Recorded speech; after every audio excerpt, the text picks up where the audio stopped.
All right. Hi, everyone. It's Obi Abuchi here with the Leading From Your Core podcast and Vodcast. This show is dedicated to helping leaders all around the world discover leadership wisdom, stories, and insights that will enable you to tap into the power of leading from the inside out. And I'm delighted to welcome on the show all the way from Helsinki, Marjo Hellman. Marjo is a highly sought after CEO and international executive communications coach with a passion for transforming high-performing executives into influential leaders through magnetic communication. And we're going to be talking about that on the show today. She works with clients all around the world, some of the big tech companies, banks, government agencies, and I am really excited about what she'll be sharing. Just some powerful insights that will make an incredible difference to your communication as a leader. So to our listeners and viewers, enjoy listening. And Marjo, so great to have you on the show. Well, thank you so much. It's so great to be on the show. Thank you so much for inviting me. No, you're welcome. And we had a chance before the show just talking about some of your experiences and your journey, but let's bring the listeners and viewers into it. Just tell us your journey. How did you get into becoming an executive communications coach? What's the story behind that journey? The story started, no, I'm not going to go all the way back to when I was 2. Once upon a time. Once upon a time, a baby girl was born. No. Well, as always, there's always a your story, but I'm trying to cut it short. What I wanted to do when I was a teenager, and what I wanted to explore was, how to use performance and acting and music and everything expressive as a kind of like an expression of who I was. So I was really interested in theater and acting and being on stage. So that's kind of like the basis of how everything started. I had been acting and dancing and all sorts of things ever since I was that little girl. You were that little yeah, girl. Exactly. So I can picture it right now. Yeah. And then, I was like, okay, so what am I going to study after high school? I decided, of course, it's going to be theater. Of course, it's going to be acting. But then I also had this dream that I wanted to live in London. And, I was in a small town in Finland. So, I was like, well, I'm going to live in London. So, of course, I moved to London. And that day when I got my, I was graduated from high school, I decided I'm actually, that's the day when I'm moving to London. So I did. And I went to uni in London and decided to, I'm going to study acting, theater. I'm going to be an actor. But then during uni, I actually realized that although I really loved it, I had this kind of little voice in my head saying that maybe this is it's a good hobby and it's something that I love doing, but actually as a profession, maybe it's not for me. So I decided to listen to that little voice in my inside of me and in my head, and decided to change direction. But of course, the passion for the stage that stayed. But I had some friends who worked on television and radio and were journalists. So they were like, hey, you should, jump on this side. You'd be a really good journalist. You're curious, you love asking questions and so maybe start doing this. So a very smooth transition from the stage to TV journalism. Of course, there were some steps, but I'm not going to go into that now. But yeah, so I ended up working in the news as a news broadcaster and in entertainment news as well. And then I think it was like maybe 2008, 9, somewhere around there, when my mailbox started filling up with press releases from communications agencies. And I was like, what on earth is an agency? What is a communications agency? Never heard of such a thing. It was like a new thing in Finland, communications agency. So I Googled one up and I was like, oh my God, that's so interesting. they can combine journalism, communications, performance, meeting interesting clients, working with big clients. That's for me. So I called one up and I said, hey, I'm coming to work for you. And they were like, yeah, sure. So, from the stage to TV journalism to communications agencies. And then I stayed in communications agencies. I set up a couple of agencies before, I started my own company. But in the last official agency role that I had, I was a client director, account director or something like that. So that was a kind of like a leadership role, but I wasn't completely happy. And I was doing so many wrong things. I think we're probably going to talk about that a bit later, about my failures and successes and all that. But, I ended up not being happy in that role. And I realized that I had been doing kind of like the wrong things for many years. I had completely forgotten about my passion for the stage. Wow. My passion for asking questions. And I had just followed someone else's advice on like, hey, what is the next smart thing to do? Of course, you want a leadership role. So, and it wasn't completely what I wanted, but it was like the thing to do that you're supposed to want after, having successes as I created very, influential campaigns for my clients, like winning international awards, communications awards. So the thing to do is to, want to be in a leadership role, but I wasn't happy.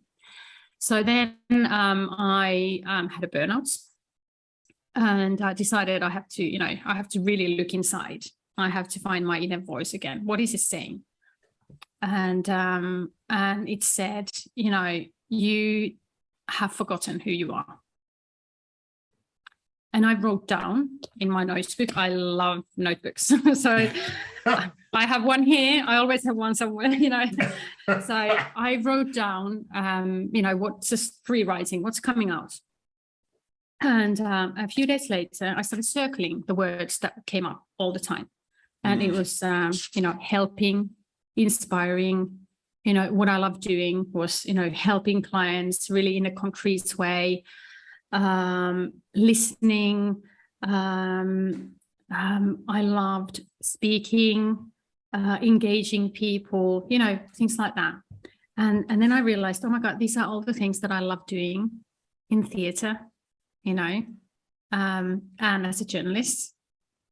So what is the thing that connects all these dots? Communications, journalism, stage.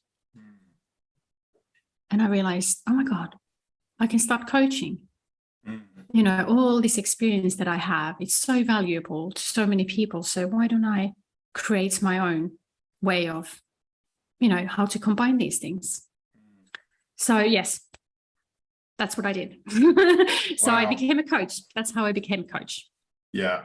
Wow. Thank you. And there's so much to unpack there, but from the stage to journalism to comms agencies and then to coaching. And what's really interesting, and thank you so much for just sharing honestly about your story as well. I came across a saying many years ago, when we lose our why, we lose our way. Yeah.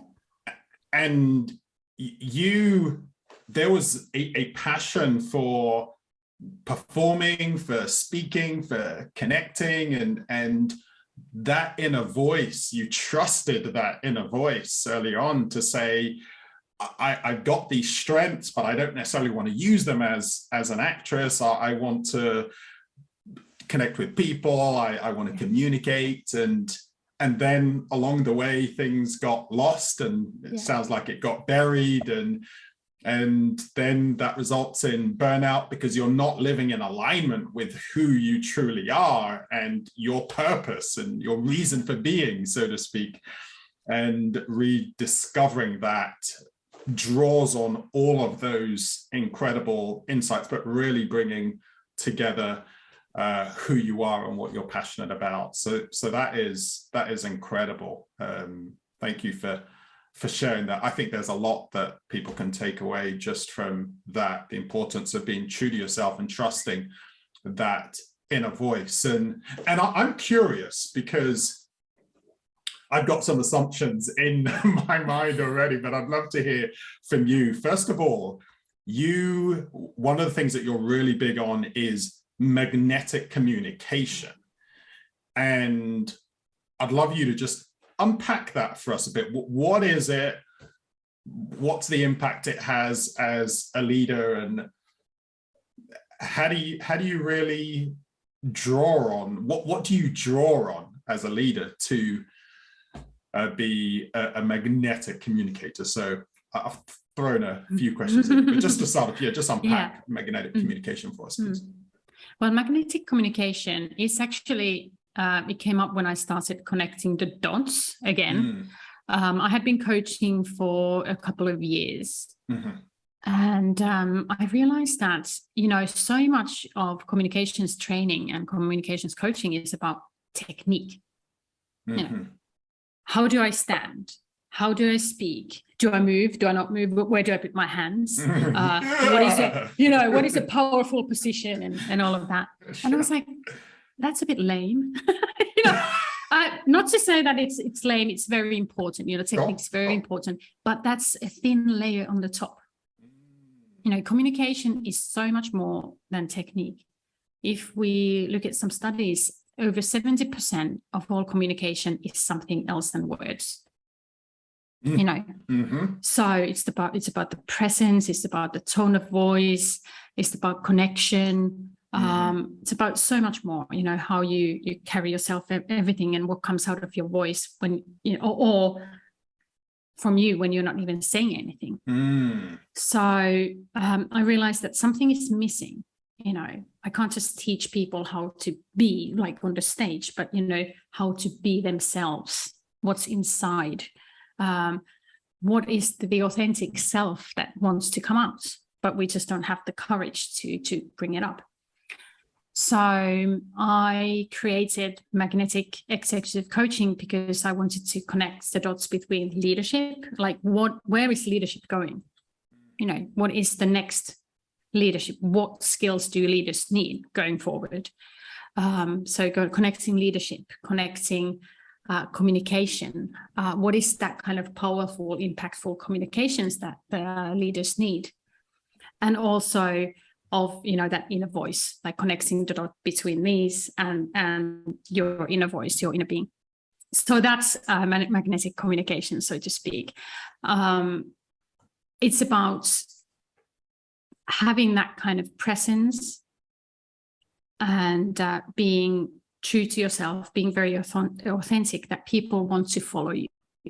There's a difference between being a boss and being a leader.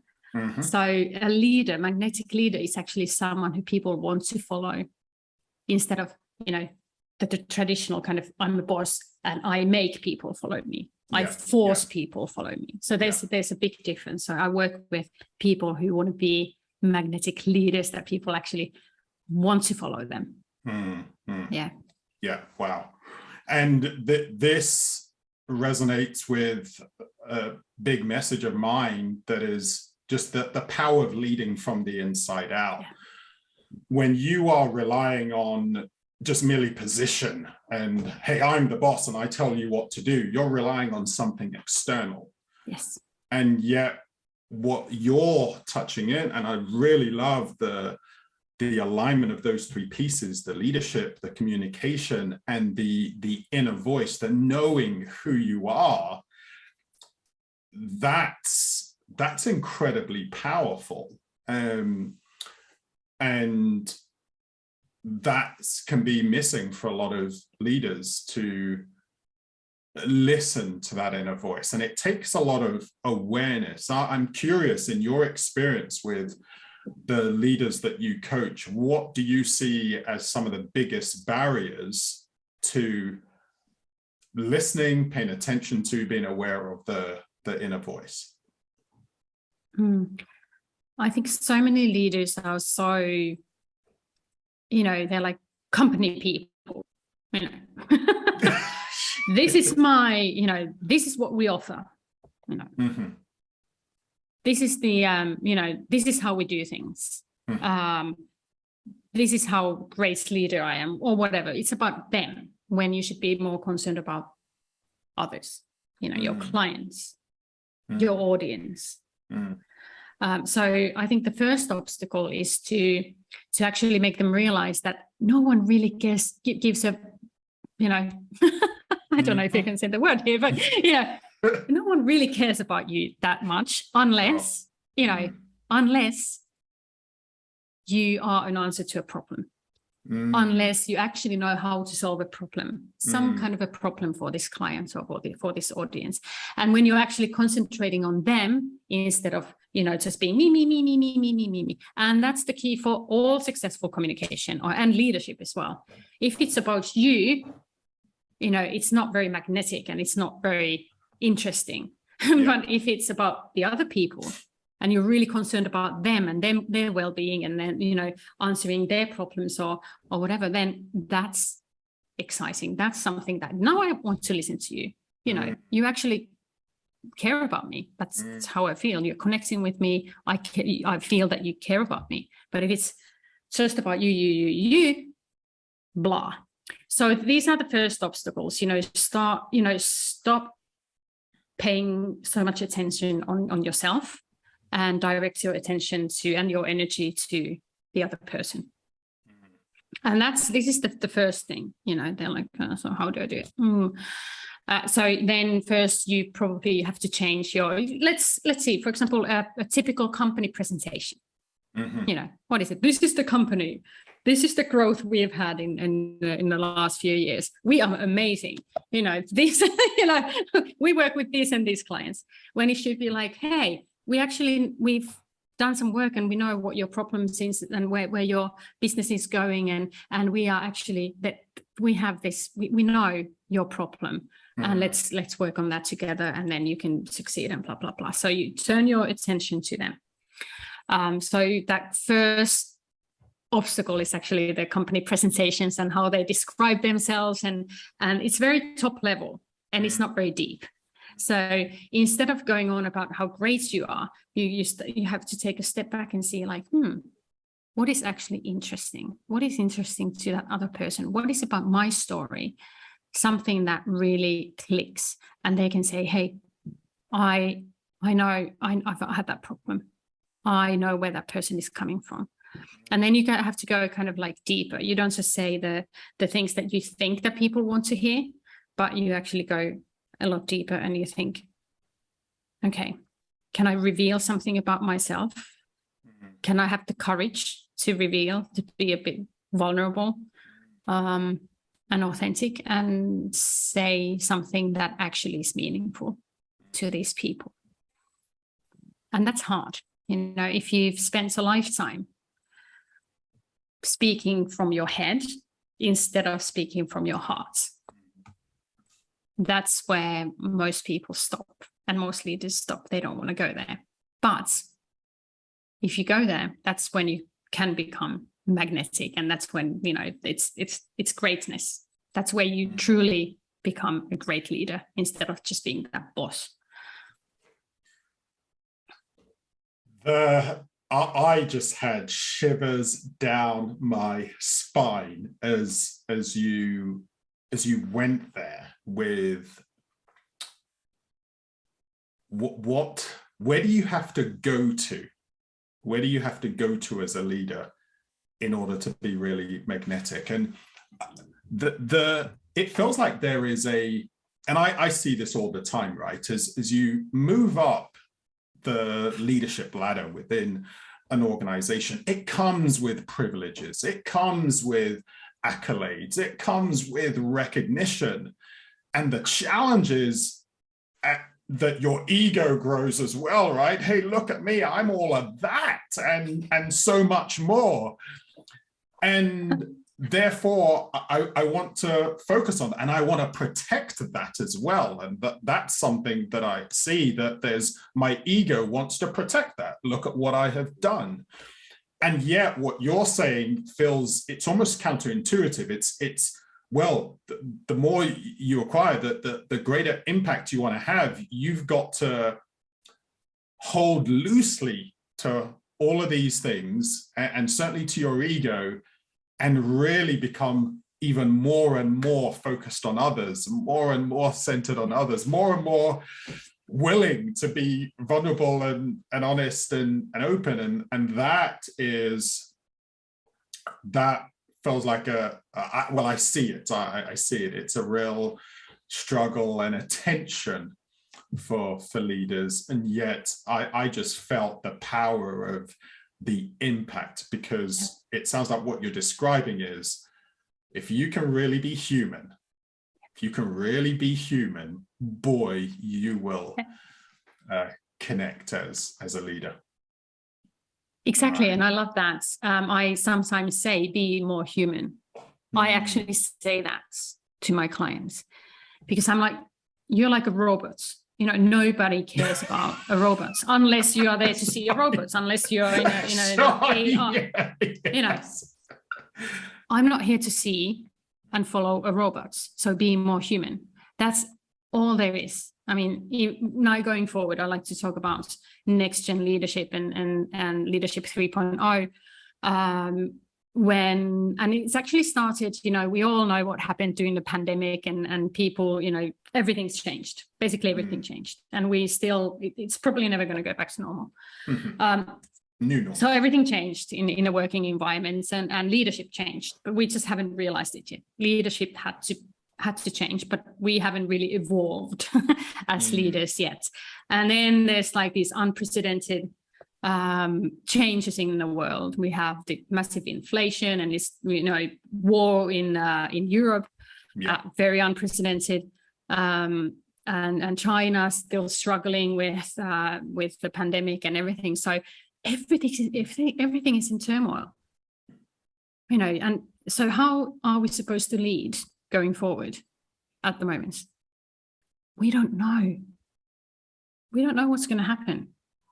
So admitting that we don't know.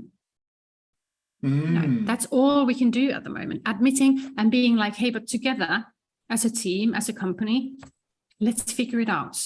It's, you know, no one has the answers at the moment. And trying to come away from that, hey, I'm the big boss, I'm the leader, I'm supposed to know. And then you have that stress. And then you're like, you end up being very, very unhappy and probably in burnout if you're trying to figure out what's going on when you don't know what's going on, because nobody knows what's going on. So let's face it. So we don't know what's going to happen. So leadership 3.0 is accepting that we don't know what's going to happen, and being able to also communicate that in a right way. Yeah. And also going forward, we have to think about, where is leadership going next? You know, what's happening with tech? All of a sudden there's going to be, you know, metaverse, Web 3.0. What does it mean to us? What does it mean to our company? Does anyone know anything about it? How are we supposed to lead when people are in virtual reality and doing things there? So, you know, that's where leadership is going at the moment. So we have to remake leadership.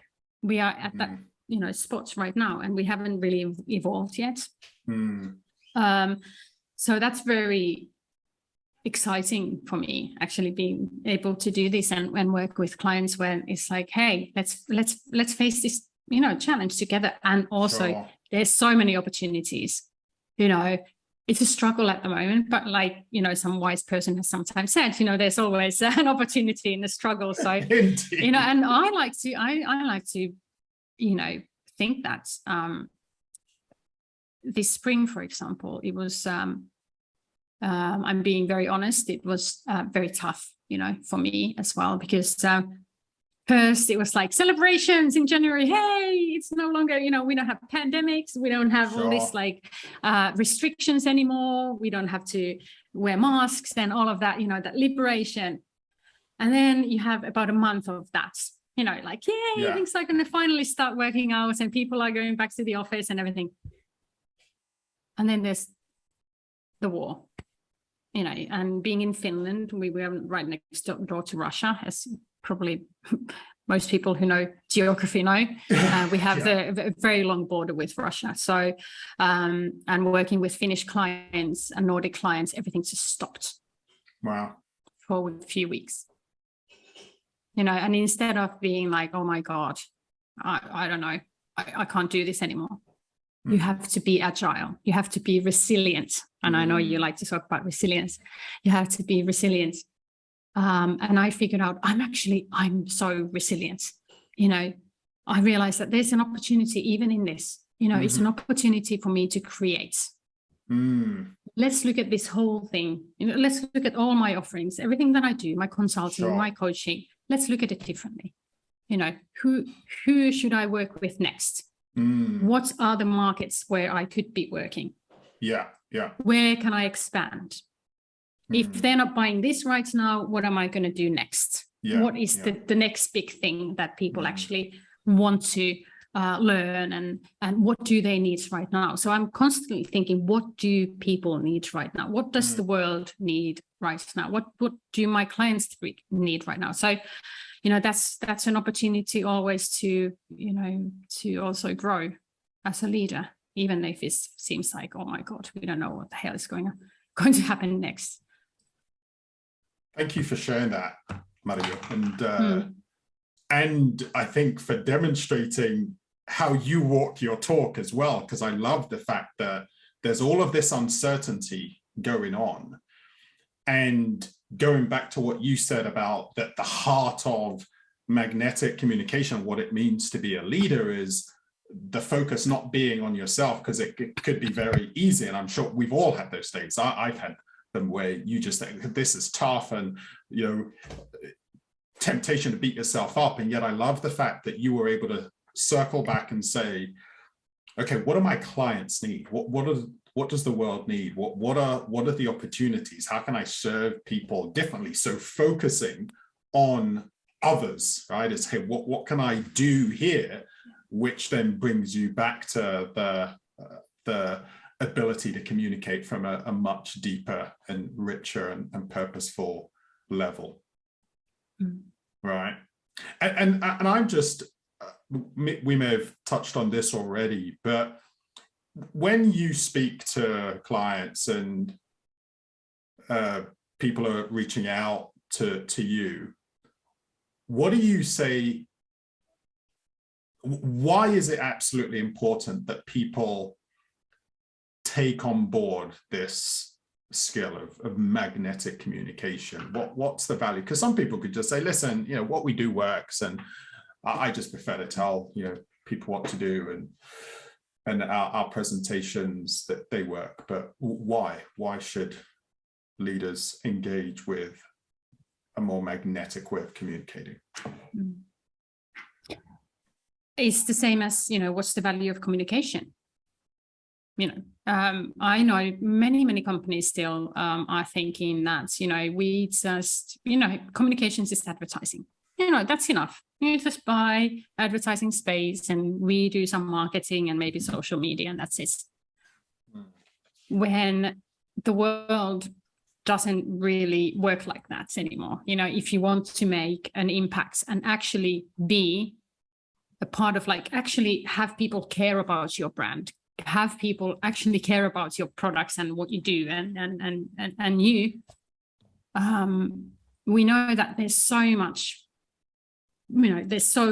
happening at the moment. Something like, how many tens of thousands of messages that we see every day, tens of thousands of messages.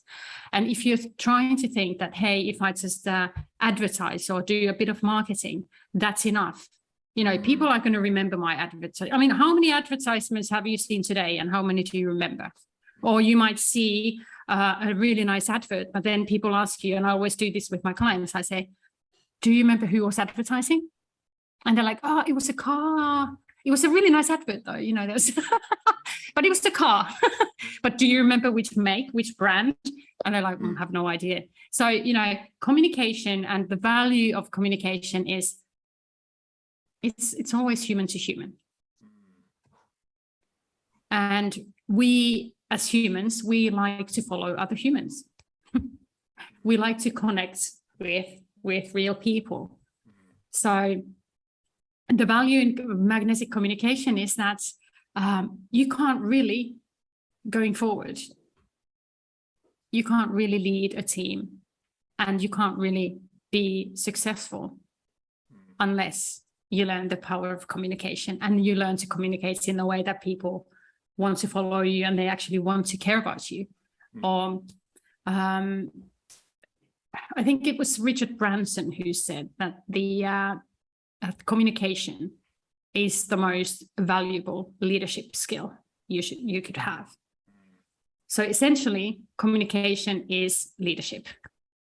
Wow. And that's why it's essential that you learn it, and you're as good as, you excel in it. That's, yeah. I believe strongly that, you are as good as your communication as a company, and you're as successful as your communication is. Yeah.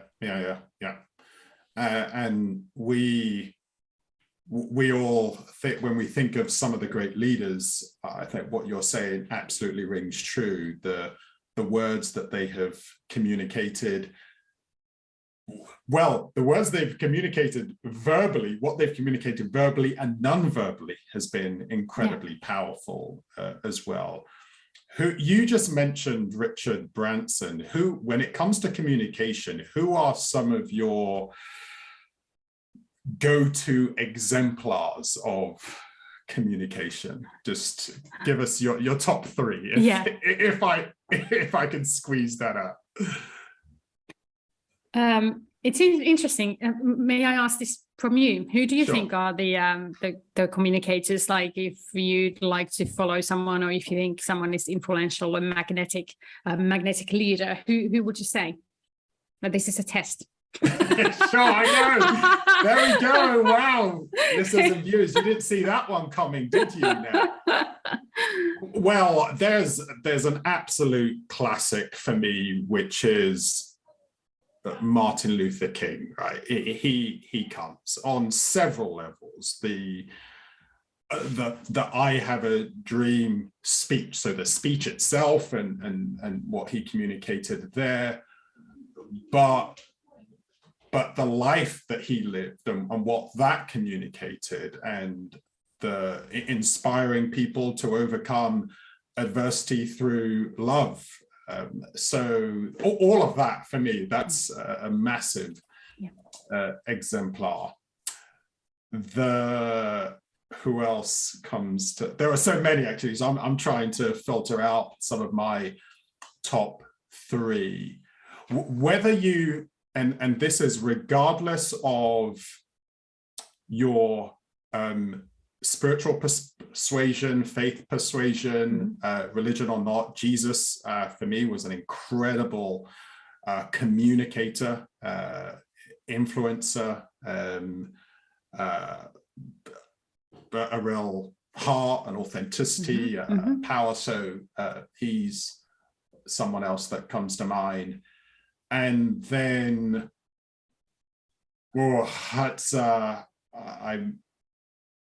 if I were to stop at a third, then probably Nelson Mandela comes to mind as a third for me. So again, not just what he communicated verbally, but also just what his life communicated and his leadership. So those are three. Mother Teresa too is someone else. There's those are some of mine. Yeah, so there's a pattern there. These are all people who know who they are. They have the inner voice come out. The inner voice becomes an external voice. That's wow. The inner voice becomes an external voice.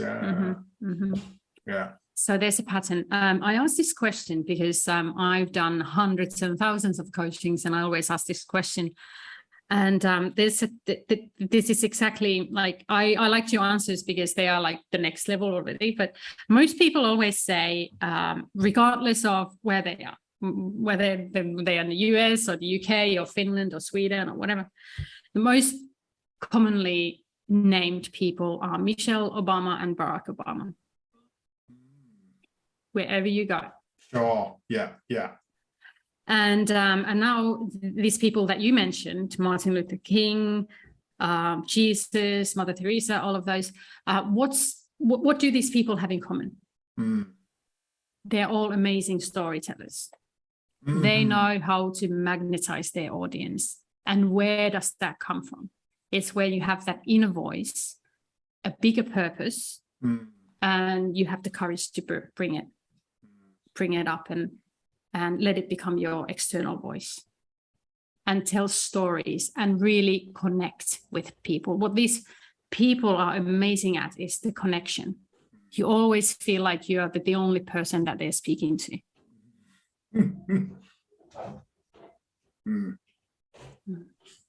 Yeah. Wow.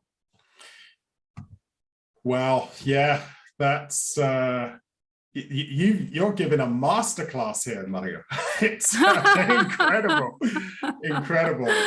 Thank you for sharing that. I want to, just as we begin to wrap up, there was something you shared earlier on about, hey, some of your own successes, failures. What has your, I'll wrap this into one and you can unpack it as you do. What have your successes and failures taught you that you've really built into your work now as an executive communications coach? I think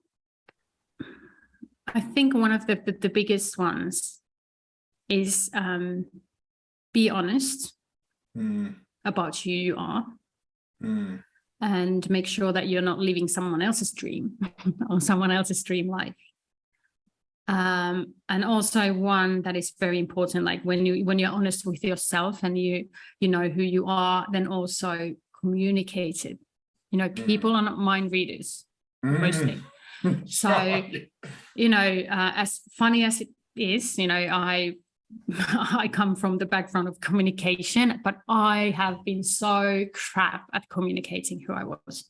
And this is going back to my first story, which was, having the burnout and realizing, oh my God, I'm doing all the wrong things. Why am I unhappy? Oh, I'm not even good. There must be something I'm good at, And when I really, when I circled those words and I realized, oh my God, I'm going to be a coach. I'm going to be really good at it. Then, it could have stopped at that. Of course, I have to communicate it to people. And I went to my boss at that time and I said to her, I want to change my role.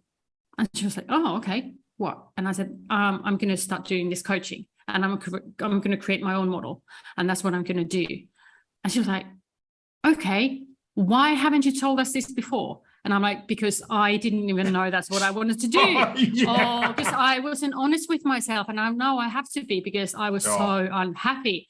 And so she was like, oh, go ahead and do it. A brilliant answer, obviously. So I did, and I did that for a bit. And then I set up my own company and started doing for myself and for my clients. Yeah. But, so that's just, some advice to your listeners and viewers. That's, when you find that inner voice and when you are honest with yourself, then make sure that you also communicate it. Yeah. Because people don't necessarily know, and they don't know where you want to go and what your dream life is and how you want to live unless you express it. Yeah. So that's, I think, one of the biggest the biggest advice that I can give. That is incredibly powerful, and you've covered some amazing messages here that when our outer voice is aligned to our inner voice, I think that's really when the magic happens, and the magnetism in the communication, having a bigger purpose, having the courage to tell the story, and then being honest about who you are and communicating it as effectively as possible. I would love to end with this question. And oh my God, what's coming? I know you're like, wow, what is this? What is this? It's one of my favorite questions to end with. So, and you may have touched on it already, but you've been on an incredible journey, right? From stage to journalism to comms agency to consulting to doing what you really love, what you're good at, what you just expressing yourself authentically. And if you could chat with your younger self, the younger Marjo, and as you were about to go on this journey, what one piece of advice would you give to that younger version of you about how to make the most of this life journey that we're on? Well, it's exactly the same thing. Like, be honest with yourself. You know, don't follow someone else's dreams. Make sure that your dreams are your dreams, and don't do the things that you expect people want you to do. You know, if you don't like, you know, managing people, then don't become a manager. You know, but you have to be honest. You know, if someone else says you have to become a manager because that's the next step for you in your career, and you're like, but I hate it. You know, don't become a manager. Do something else. And you know, I had to learn it the hard way. Sure. But of course, most lessons that we have in life have to come. You know, unfortunately, that's how it is. Yeah. But you know, so just be prepared for that. You know, that sometimes it's never too late to change direction. Never, ever, ever. Whatever age you are, you can still become the next gen leader. For example, if you want to be a magnetic leader, if you want to be the next generation leader who is not driven by their egos, but you know, by the speaking from their hearts and leading from their hearts. That's next generation leadership. That's what the world needs at the moment. So if you want to become that, then even if you're 70, you can be the next generation leader. It's not about the age. So stop worrying too much about, you know, how things are supposed to be, and just start being. You know, it's about being. Start being and stop doing so much. Just concentrate on being. Amazing, amazing, amazing, Marjo. It has been fantastic having you on the show. And to all our listeners and viewers, sometimes I say, I hope you enjoyed that. You better have enjoyed that. I mean, that's been some incredible insights for you for sure. And I was taking loads of notes too. So really excited. We will put details in for how people can connect with you in the show notes. And a final message from me: remember that if you want to be a courageous and resilient leader, if you want to live life on purpose and with purpose, then it starts from the inside out. Have a great day and see you on the next show. And Marjo, thank you so much for joining me. Thank you.